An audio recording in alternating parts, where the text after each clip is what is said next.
जय जगन्नाथ पिलामानी साहित्य चैनल को समस्त स्वागत। गला क्लास रे मु अवधूत विषय टिके संक्षिप्त सूचना देइथिली। से किए केउंटिके आस्थिले एवं तांको कौन पचारथिले, जदुराजा कौन पचारथिले आ तार कौन से उत्तर देथिले। से उत्तर से ये तांको प्रश्न पचारथिले जे आपण संसार रे रही केते निरासक्त किपरि होइचंदी, निर्लिप्त केमती होइचंदी, संसार वैराग्य केमती आपण भीतर आसीची। चक्षु थाइकि आपण देखु नाहंती, कर्ण थिले मध्ये सुनु नाहंती, केमती संभव होला से कथा से पचारचंदी अवधूतंको। जदुराजा अवधूत तांको जिज्ञासार उत्तर देव जाय कहछन, हे राजा, ए संसार रे मोर 24 जन गुरु अछंदी। सेमानक ठारू मु भिन्न भिन्न दीक्षा ग्रहण करची। सेमाने मोर गुरु, सेमानक ठारू मु जहा शिक्षा ग्रहण करची ताकू जीवन रे व्यवहार करूथवारू मु आज संसार रे थाइकि मध्य संसार माया मोह ममता रे विजड़ित नुहे। तेबे जो अवधूत चरित्रटी, अवधूत चरित्र विषय रे जानिमा। भारतीय आर्य संस्कृति अवधूत एक उल्लेखयोग्य चरित्र। केउं समय अवधूत संप्रदाय विकास लाभ करथिला ताहा हमें तो कहि परिबा नाही, बे एपर्यंत ताहा गवेषणा सापेक्ष होइकि रहिछि। तथापि वेद वेदांत ऋषिमुनि परवर्ती पर्यायर संप्रदाय आविर्भाव घटिथिला बोली कुहा जाय। भागवत रे जो अवधूत चरित्र विषय रे जगन्नाथ दास वर्णना करछन्ती, एटा तांकर मौलिक परिकल्पना नुहे, अर्थात से निजे निजे ताकू सृष्टि करनांती। यह मूल भागवत रे वर्णित अवधूत जदुराजा संवाद गृहीत होइछि प्रसंगटी। तेणु अवधूत चरित्रटी निश्चित भाव गोटे वैशिष्ट्यपूर्ण चरित्र। भारतीय दर्शन रे वस्तुवादर उपासना करा जाय नाही। आध्यात्मिक दर्शन ज्ञान एवं मुक्ति जगतर परम संपद बोली सबले कुहा जाउछि। ता सहित जीवन और जगत मिथ्या, ब्रह्म ही एकाकी सत्य, यह मध्य प्रचार करा जाए। कारण जीवन रे आमे जो जीवन आमे बंचुचंती जो संसार भितर ताहा होछि मिथ्या, केवल ब्रह्म ही होछि एकमात्र सत्य। से निराकार ब्रह्म को दर्शन और तार सानिध्य प्राप्ति निमंते साधारण मनुष्य को साधना करिया दरकार, त्याग करिया दरकार। सेथिपई नाना प्रकार कष्ट सहिबाक मध्य पड़िथाए। एही भवबंधन रु मुक्त हेबा पई हेले परम ब्रह्मंकर सानिध्य लाभ करने उद्देश्य रे अवधूतंकर आदर्श होची श्रेष्ठ आदर्श। तेबे अवधूत शब्दर अर्थ होची आंदोलित बा कंपित, उद्वेलित, चालित, प्रसारित, परित्यक्त, तिरस्कृत, अनादृत, संसार मायामुक्त। एभली अभिधान रे अनेक प्रकार प्रतिशब्द रही अवधूत शब्दर। उदासीन बा सन्यासी अर्थ रे अभिधान रे ग्रहण कराई अवधूतर अर्थ। तेणु भागवतर अवधूत चरित्र को जदि आम विचार करवा ताहले तांको पाइबा आम को रूप ना से जने संसार विरागी, मायामुक्त, निर्विकार एवं निर्लिप्त, यही चरित्र को अवधूत चरित्र भाव में आम बुझे। यही संसार मायारू मुक्त, सकल प्रकार आसक्ति शून्य, एकमात्र ब्रह्म पादरे से आत्मलीन हो जाइथिबा व्यक्ति तांको कहा जाउछि अवधूत। तंत्र साहित्य रे एमानंकु चारि भाग रे व्यक्त करा जायथिला। ब्रह्मावधूत, हंसावधूत, शैवावधूत, भक्तावधूत। तेब अवधूत संसार त्यागी, से होचंदी मुखरे श्मश्रु अर्थात दाढ़ी, कौन सी प्रकार आचार मानते नहीं, अर्थात समाजर जो नीति नियम आचार सेड़ा से मानती नहीं। जाति कुल धर्म गोत्र रे मध्य सेमानकर विश्वास नहीं। से माने गृह संसार द्वारा सुत धन संपत्ति इत्यादि कौन सी प्रकार पार्थिव वस्तु बा भौतिक सुखर अधीन मध्य नुहंती। एमाने होचंदी ज्ञान मार्गी भक्त आ जोग साधन द्वारा ब्रह्मपाद रे माने लीन होइथांती। समग्र विश्व सेमानकर होचंदी विचरणर क्षेत्र, से जुआड़े चाहिए जाइपारे। हिंसा एवं द्वेष ठारू एमाने होचंदी ऊर्ध्वरे, मानववादी और समन्वयवादी व्यक्ति धर्मी एमाने अटंती।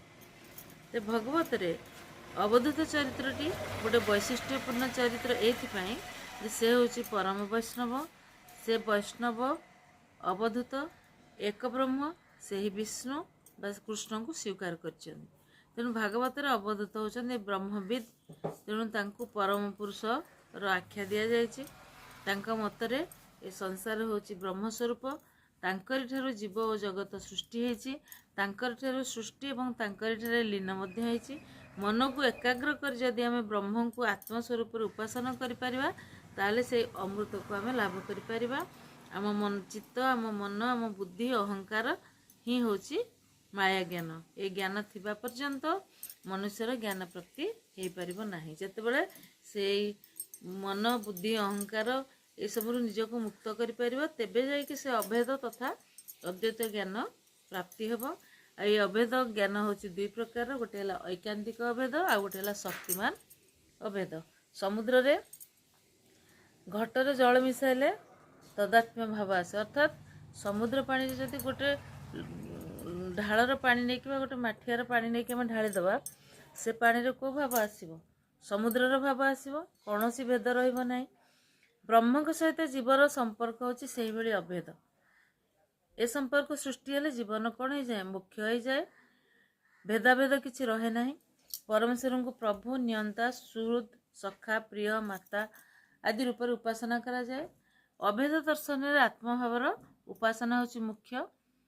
ସେ ହେଉଛନ୍ତି ଚିନ୍ମୟ, ସେ ହେଉଛନ୍ତି ସତ୍ସ୍ୱରୂପ, ସେ ପରମ ବ୍ରହ୍ମ। ତାଙ୍କୁ ଆତ୍ମା ରୂପେ ଜ୍ଞାନ କଲେ ବା ମାନିଲେ ବା ତାଙ୍କୁ ବିଶ୍ୱାସ କଲେ ମନୁଷ୍ୟ ସଂସାରରୁ ମୁକ୍ତି ପାଇବା ନିଶ୍ଚିତ।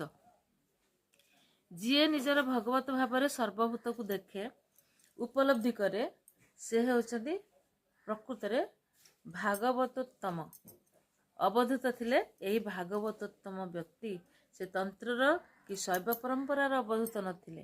ସେ ପରମବ୍ରହ୍ମ ବିଷ୍ଣୁଙ୍କୁ ସତ୍ୟ ରୂପେ ମାନିଥିଲେ।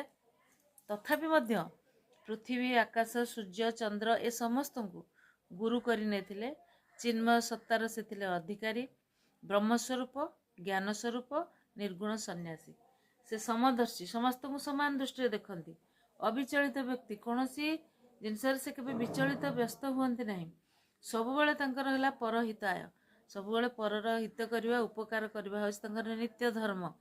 ତେଣୁ ଭାଗବତ ଧର୍ମ ଭଳି ଧର୍ମଗ୍ରନ୍ଥର ଭକ୍ତି, ଧର୍ମ ତତ୍ତ୍ୱ ଓ ଦର୍ଶନ ହେଉଛି ଏହାର ସାରବସ୍ତୁ।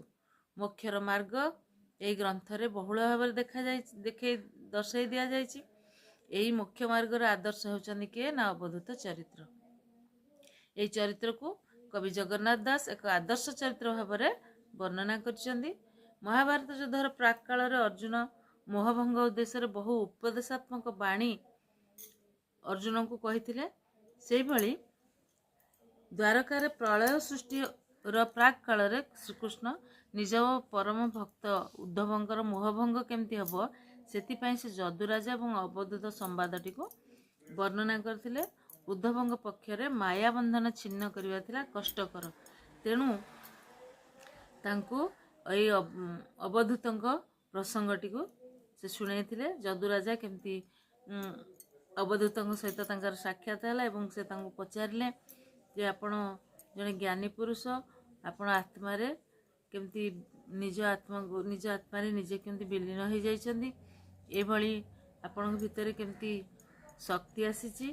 ଆଉ ସେ କଥା ତାର ଉତ୍ତର ସେ ଦେଇଛନ୍ତି ଯେ ମୁଁ 24 ଜଣ ଗୁରୁଙ୍କୁ, ମୁଁ ଏଇ ସଂସାରରୁ 24 ଜଣଙ୍କୁ ଗୁରୁ କରିଛି। ସେମାନଙ୍କ ଠାରୁ ନିର୍ବିକାର ଓ ନିରାସକ୍ତ ଭାବ ଗ୍ରହଣ କରିଛି, ଶିକ୍ଷା ଗ୍ରହଣ କରିଛି।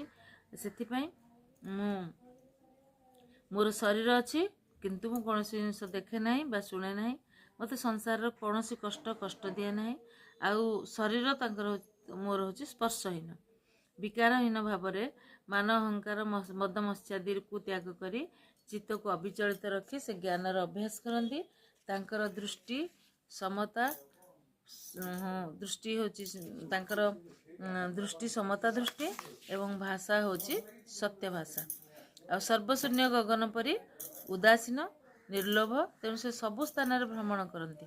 ତେଣୁ ତାଙ୍କର ଏଇ ଯେଉଁ ଭାବଟି ସେ ସଂସାରରୁ 24 ଜଣଙ୍କୁ ଗୁରୁ କଲା ପରେ ତାଙ୍କ ଭିତରେ ଏଇ ଭାବଟି ସୃଷ୍ଟି ହେଇଛି, ଯେଉଁଥିରେ କି ସେ ଜାଣିଛନ୍ତି ଯେ କର୍ମଯୋଗ ଏବଂ ଭକ୍ତି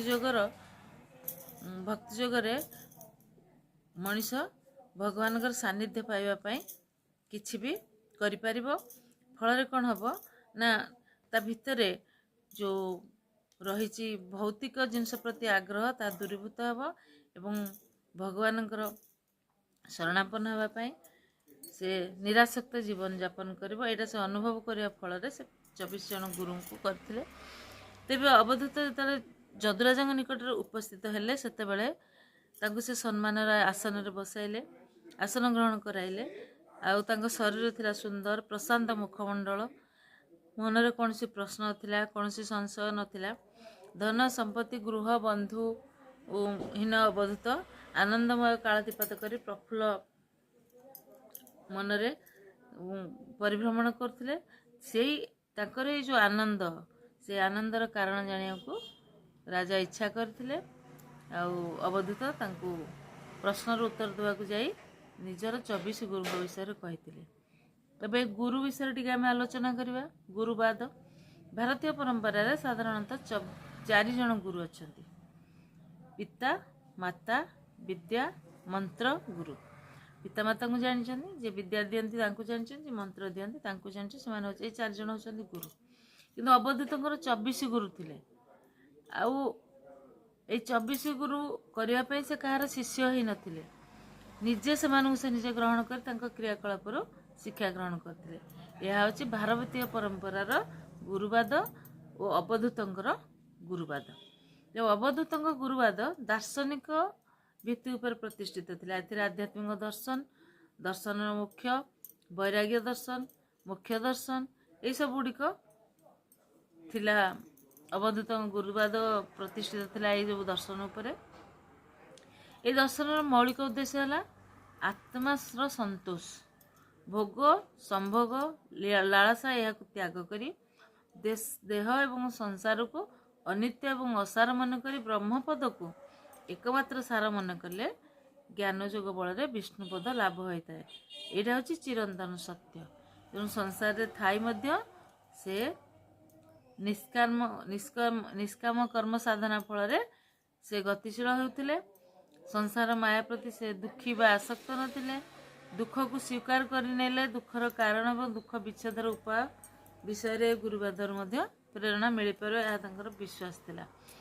ଆଉ କ'ଣ ଥିଲା ନା ଦେହ ଉପରେ ଗୁରୁତ୍ୱ ପ୍ରଦାନ କରି ସେ ସଂଯମତା ମାଧ୍ୟମରେ ପରମାତ୍ମାଙ୍କ ସାନ୍ନିଧ୍ୟ ଲାଭ କରିଥିଲେ। ଏଇଟା ହିଁ ହେଉଛି ଭାଗବତର ବାଣୀ, ଯେଉଁଟାକି ଅବଧୂତ ମଧ୍ୟ କରିଥିଲେ। ଇନ୍ଦ୍ରିୟ ଦ୍ୱାରା ବଶୀଭୂତ ହେଲେ ଆତ୍ମା ଦୁଃଖ ପାଏ, କାରଣ ଶରୀର ହେଉଛି ଇନ୍ଦ୍ରିୟାସକ୍ତ। ଇନ୍ଦ୍ରିୟର ଆକର୍ଷଣ ତାର ଦେହମାନଙ୍କୁ ବିଚଳିତ କରେ। ତେଣୁ ଜଣେ ସନ୍ନ୍ୟାସୀ ହିଁ କେବଳ ଏଇ ଇନ୍ଦ୍ରିୟମାନଙ୍କୁ ନିଜର ଅଧୀନକୁ ଆଣି ତାକୁ ସେ ଅତିକ୍ରମ କରିପାରେ। ତେଣୁ ଇନ୍ଦ୍ରିୟ ସଂଯମ ଦ୍ୱାରା ବ୍ୟକ୍ତି ତା ମନରେ ଯେଉଁ ଆସକ୍ତି ଭାବ ସୃଷ୍ଟି ହେଉଥିଲା ତାକୁ ଦମନ କରିପାରିଥାଏ। ଫଳରେ କ'ଣ ହୁଏ ନା ମନକୁ ସଂଯମ କରିବାରୁ ସେ ଯୋଗ କରିପାରେ। ଯୋଗ କରିବା ଫଳରେ ତାର ଆତ୍ମଜ୍ଞାନ ବିକଶିତ ହୁଏ ଏବଂ ଆତ୍ମଜ୍ଞାନୀ ବ୍ରହ୍ମଦର୍ଶୀ ଲୋକହିତ ପାଇଁ ହିଁ ପ୍ରେରଣା ଯୋଗାଇଥାଏ। ତେଣୁ ସେଇଭଳି ଜଣେ ଆତ୍ମଜ୍ଞାନୀ ଆଉ ବ୍ରହ୍ମଦର୍ଶୀ ଥିଲେ ସିଦ୍ଧ ଅବଧୂତ। ଅବଧୂତ ପଞ୍ଚମହାଭୂତଙ୍କ ଠାରୁ ଆରମ୍ଭ କରି 24 ଗୁରୁଙ୍କ ଠାରୁ ଶିକ୍ଷା ଗ୍ରହଣ କରିଥିବା କଥା ସେ କହିଥିଲେ। ତାଙ୍କ ମତରେ ଏସବୁର ମୂଳ ହେଉଛି ବୈରାଗ୍ୟବାଦ। ସଂସାର ଅନିତ୍ୟ, ଜଗତ ମିଥ୍ୟା, ବୈଷୟିକ ସୁଖ ସମ୍ପତ୍ତିକୁ ତୁଚ୍ଛ କରି କାମିନୀ କାଞ୍ଚନ ଏକ ମାୟା, ଏହାକୁ ତୁଚ୍ଛ କରିବା ନିହାତି ଆବଶ୍ୟକ। ଏକମାତ୍ର ସତ୍ୟ ହେଉଛି ପରମପଦ। କୁମ୍ଭକାର କୀଟର ଦୀକ୍ଷା ଭଳି ଜୀବନର ଶେଷ କାଳରେ ଯାହାକୁ ଧ୍ୟାନ କରିବ ତାଙ୍କରି ମୋ ପଦରେ ପ୍ରାଣଲୀନ ହୋଇଯିବ। ତେଣୁ ଦୈହିକ କାମନା ବାସନା ଗୁଣ ଅବଧୂତ ଯାହାଠାରୁ ଶିକ୍ଷା ଗ୍ରହଣ କରିଥିଲେ ସେ ବିଷୟରେ ସେ ବର୍ଣ୍ଣନା କରିଛନ୍ତି। ତେବେ ଏଇଭଳି ଭାବରେ ଅବଧୂତଙ୍କର ପରିଚୟ, ଅବଧୂତଙ୍କର ଯେଉଁ ତାତ୍ତ୍ୱିକ ଏବଂ ଦାର୍ଶନିକ ଦିଗ ସେ ବିଷୟରେ ଏବେ ଜାଣିଲେ। ବର୍ତ୍ତମାନ ଆମେ ଆସିବା ଆମ ଟପିକ୍ ଉପରକୁ। 24 ଜଣ ଗୁରୁଙ୍କ ବିଷୟରେ ଗୋଟି ଗୋଟି କରି ଆମେ ଆଲୋଚନା କରିବା। ପୃଥିବୀ ପ୍ରଥମ ଗୁରୁ ହେଉଛି ତାଙ୍କର ପୃଥିବୀ। ପୃଥିବୀ ହେଉଛି ସ୍ଥିର, ଅଚଞ୍ଚଳ, ଅବିଚଳିତ। ପ୍ରାଣୀ ଜଗତର ମଙ୍ଗଳ ସାଧନା କରିବା ତାର ବ୍ରତ। ତେଣୁ ସହନଶୀଳତାର ମୂର୍ତ୍ତିମନ୍ତ ପ୍ରତୀକ। ପୃଥିବୀଠାରୁ ଅବଧୂତ ଏହି ସ୍ଥିରତା ଗୁଣ ହିଁ ଶିକ୍ଷା କରିଛନ୍ତି। ପୃଥିବୀଠାରୁ କ'ଣ ଶିକ୍ଷା କରିଛନ୍ତି? ସ୍ଥିରତା ଗୁଣ ଶିକ୍ଷା କରିଛନ୍ତି। ମନୁଷ୍ୟ ସୁଖ ଦୁଃଖ ହେଲେ କ'ଣ ହୁଏ? ଅବିଚଳିତ ହୋଇଯାଏ। କ'ଣ କେତେବେଳେ କରେ ସେ ଜିନିଷ ଜାଣିପାରେ ନାହିଁ। ତେଣୁ पृथ्वी ठारू अवधूत ए स्थिर गुण शिक्षा करथिले। सुख दुखरे अविचलित रही कर्म कषण सही प्राणी मानकर हित साधन करिया उचित बोली मध्य कहिथिले। तेणु प्राणीर जे कल्याण करे ता जीवन होची धन्य। अवधूत पृथ्वी को प्रथम गुरु भाव में एथिपाई ग्रहण करते, कारण प्राणी मानकर कल्याण करुच्ची किए पृथ्वी, तेणु ता जीवन होची धन्य। एते सब कष्ट तापर जहाँ अत्याचार होची से सब निर्विवाद रे सही जाइछि। तापर देखिया पवन गुरु। अवधूत पवन ठार शिखिछन्ति कोन? निरासक्त, समभाव, निर्लिप्त भाव। आम जानी वायु कौन गोटे निर्दिष्ट स्थान में प्रभावित हुए ना, वायु सबु स्थान में सबु कोण अनुकोण में पहुँची जाए, ताको कहीं स्वागत जनाती, तार कर्तव्य से कर चले, सारा अंचल से पवन प्रसारित हुए। समभाव प्रभावित हेले से कौन सी आसक्त हुए ना। सेहीपरि व्यक्ति जदि अनासक्त भाव में जीवन कटाए तेबे से सुख लाभ कर पारे ना।